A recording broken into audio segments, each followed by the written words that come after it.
सभी का स्वागत है हमारे YouTube चैनल फैंटास्टिक मैथमेटिक्स में। तो चलिए आज हम क्लास 9 का चैप्टर 2 पॉलिनोमियल्स की एक्सरसाइज 2.1 करेंगे।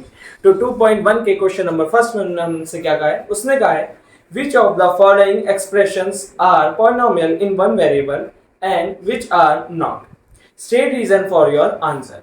इन्होंने कहा है कि polynomials in one variable, variable मतलब कि उसमें सिर्फ एक ही अल्फाबेट होना चाहिए, ये याद रखना, ठीक है। तो जैसे इन्होंने यहाँ पर कहा है, फर्स्ट वाला क्वेश्चन जो दे रखा है इन्होंने, वो दे रखा है 4x² माइनस 3x प्लस का 7। तो फर्स्ट वाला क्वेश्चन क्या है, 4x² माइनस 3x प्लस 7। यहाँ पर आपको एक वेरिएबल मतलब x के अलावा और कुछ दिख रहा है, नहीं दिख रहा है, तो ये क्या है, पॉलिनोमियल इन वन वेरिएबल। तो यहाँ पे लिख दोगे कि it is a polynomial in one variable,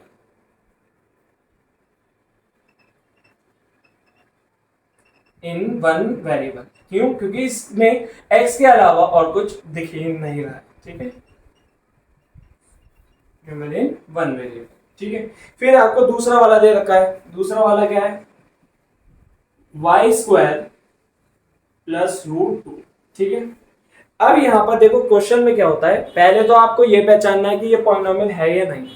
जैसे ऊपर वाला मुझे दिखा कि सबकी पावर क्या है, पॉजिटिव है, ठीक है, 2 1 और ये, तो ये यहाँ पर पॉलिनोमियल है। फिर उसके बाद देखना है कि यहाँ ये वन वेरिएबल में है। यहाँ पर भी क्या है, पावर पॉजिटिव है, y की पावर पॉजिटिव है जो आपका वेरिएबल है, और यहाँ पे सिर्फ एक ही y दिख रहा है, तो ये भी क्या है, आपका पॉलिनोमियल इन वन वेरिएबल है, ठीक है।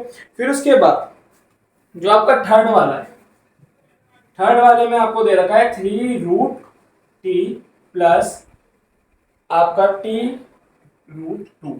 अब इसमें क्या है, इसमें आपका ये पॉलिनोमियल ही नहीं है, it is not a polynomial.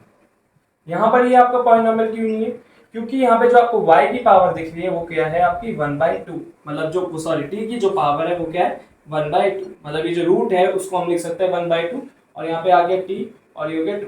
आपका जो पावर होनी चाहिए वो क्या होनी चाहिए, इंटीजर्स होनी चाहिए, और यहाँ पर जो पावर है वो क्या है, आपका फ्रैक्शन है, और आपको चाहिए क्या, इंटीजर, और इंटीजर में भी आपको क्या चाहिए, पॉजिटिव इंटीजर, नेगेटिव भी नहीं चलते, ठीक है। तो इंटीजर में भी आपके क्या होनी चाहिए, पॉजिटिव इंटीजर। फिर उसके बाद इन्होंने हमें क्या दे रखा है, इन्होंने यहाँ पे फोर्थ वाला दे रखा है y प्लस 2/y, यहाँ पे क्या दे रखा है, y प्लस 2/y। अब मैं अगर इसे लिखना चाहूं तो ये हो जाएगा y प्लस 2y की पावर -1। अब ये यहाँ पर इंटीजर तो आ गया, पर ये यहाँ पर कौन सा इंटीजर है, नेगेटिव इंटीजर है, तो ये तो पॉलिनोमियल है ही नहीं, तो it is not a polynomial. अगर ये पॉलिनोमियल नहीं है तो वेरिएबल क्या देखोगे, ठीक है। तो यहाँ पर पहले सबसे पहले तो आपको ये पहचानना है कि वो पॉलिनोमियल है भी या नहीं। तो पॉलिनोमियल की जो डेफिनेशन होती है वो ये होती है कि जो आपका जो वेरिएबल है, ठीक है, जिसमें आपका पॉलिनोमियल है, उसकी जो पावर होनी चाहिए, या फिर एक्सपोनेंट कह दो, या फिर आप उसको डिग्री कह दो, वो हमेशा क्या होनी चाहिए, पॉजिटिव इंटीजर, ना तो नेगेटिव हो, ना फ्रैक्शन हो, या फिर आपका डेसिमल में भी दे सकते हैं वो, जैसे पॉइंट में, तो वो भी नहीं होनी चाहिए, सिर्फ क्या होना चाहिए, इंटीजर्स नंबर, ठीक है। तो यहाँ पर आपको जो फिफ्थ वाला दे रखा है, फिफ्थ वाला दे रखा है इन्होंने x की पावर 10 प्लस y की पावर 10 प्लस सॉरी y की पावर 3 प्लस z की पावर 50। अब देखो यहाँ पे तो तीन पॉलिनोमियल हो गए, तो ये वन वेरिएबल वाला है ही नहीं, तो ये भी क्या है, it is not a polynomial in one variable, ठीक है, इन वन वेरिएबल, ठीक है, वन वेरिएबल,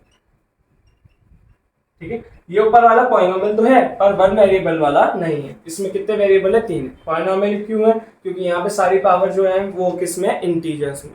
तो यहाँ पर हमारा जो क्वेश्चन नंबर 2 है वो हमारा सॉल्व हो जाता है। अब हम क्या करेंगे, इसमें क्वेश्चन नंबर 2 करेंगे, ठीक है। तो क्वेश्चन नंबर 2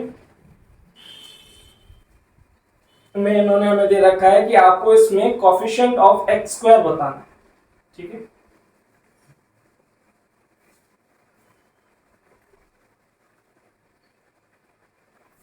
तो क्वेश्चन नंबर 2 में कहा है right the coefficient of x² in each of the following, कि आपको इसमें दे रखे हैं 4 पार्ट दे रखे हैं, चारों पार्ट में आपको क्या है, x² का कोएफिशिएंट बताना है।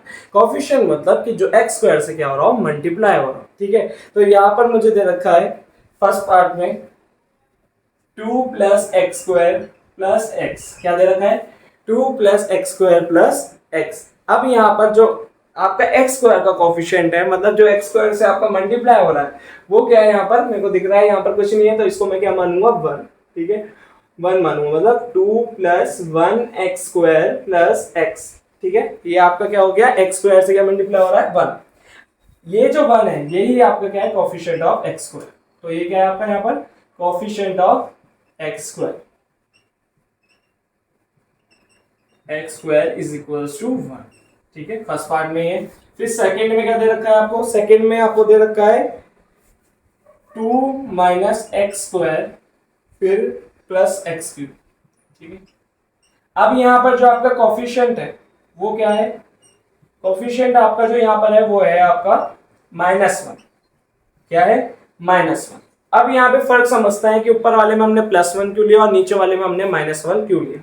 देखो जो आपका पॉलिनोमियल होता है, देखो जैसे मैं यहाँ पे क्या दिखा आपका क्वाड्रेटिक पॉलिनोमियल और यहाँ पे है क्यूबिक पॉलिनोमियल, इसकी जो फॉर्म होती है वो होती है ax² + bx + c। देखो जो इसकी फॉर्म है उसमें क्या दे रखा है, दोनों प्लस दे रखा है और आगे वाले भी प्लस है। बाय चांस अगर ये कहीं पर नेगेटिव आ जाता तो इसका मतलब ए बी सी में से आपका कोई नंबर नेगेटिव है, ठीक है। तो ए बी सी में से आपका कोई नंबर नेगेटिव है, बाकी जो यहाँ पर टर्म्स होते हैं वो क्या होते हैं, हमेशा पॉजिटिव, जैसे यहाँ पर दे रखा है। तो क्यूबिक पॉलिनोमियल की जो होती है वो होती है ax³ + bx² + cx, वो प्लस फिर यहाँ पर आ जाएगा d, ठीक है। तो इसमें ही सारी जगह पे प्लस लग रहा है, अगर कहीं पे माइनस आ जाए तो इसका मतलब ये नंबर आपके क्या है, माइनस है। तो यहाँ पर जो माइनस आया इसका मतलब यहाँ पे b की जो वैल्यू है वो क्या है, नेगेटिव है, ठीक है। उसके बाद हम यहाँ पे क्या करेंगे, थर्ड वाला। तो थर्ड वाले में इन्होंने दे रखा π/2 x² + x, π/2 x² + x। तो x² से कौन मल्टीप्लाई हो रहा है, π/2, तो कोफिशिएंट ऑफ x² क्या हो जाएगा, π/2। तो coefficient of x² is equals to π/2। फिर उसके बाद फोर्थ वाले में इन्होंने हमें क्या दे रखा है, √2, फोर्थ वाले में इन्होंने हमें दे रखा है √2x - 1। तो यहाँ पर जो x² की कोई टर्म ही नहीं है, ठीक है। अब यहाँ पर अगर आपको x² की कोई टर्म ही नहीं दिख रही है तो इसका मतलब कोफिशिएंट ऑफ x² क्या है, यहाँ पर 0। कोफिशिएंट ऑफ x² यहाँ पर क्या है आपका, 0 है। क्यों, क्योंकि देखो यहाँ पर जो ये लिखा हुआ है √2x - 1, ठीक है। यहाँ पर जो x² वाली टर्म है वो 0 कब हुई होगी, जब आपने उसका जो कोफिशिएंट लिया होगा वो 0 लिया होगा, ठीक है। तो यहाँ पर ये हो जाएगा 0x² + √2x - 1, ठीक है। तो यहाँ पर कोफिशिएंट ऑफ x² क्या है, 0। तो यहाँ पर हमारा क्वेश्चन नंबर सेकंड भी हो जाता है सॉल्व। तो होप आपको हमारी वीडियो समझ आई होगी। अगर आपको हमारी वीडियो समझ आई तो प्लीज हमारी वीडियो को लाइक करें, हमारे चैनल को सब्सक्राइब करें, और अगर आपको कोई डाउट आए तो प्लीज कमेंट करके बताएं ताकि हम आपको उसका जल्द से जल्द आंसर दे सकें, और अपने दोस्तों को जरूर शेयर करें। Thanks for watching.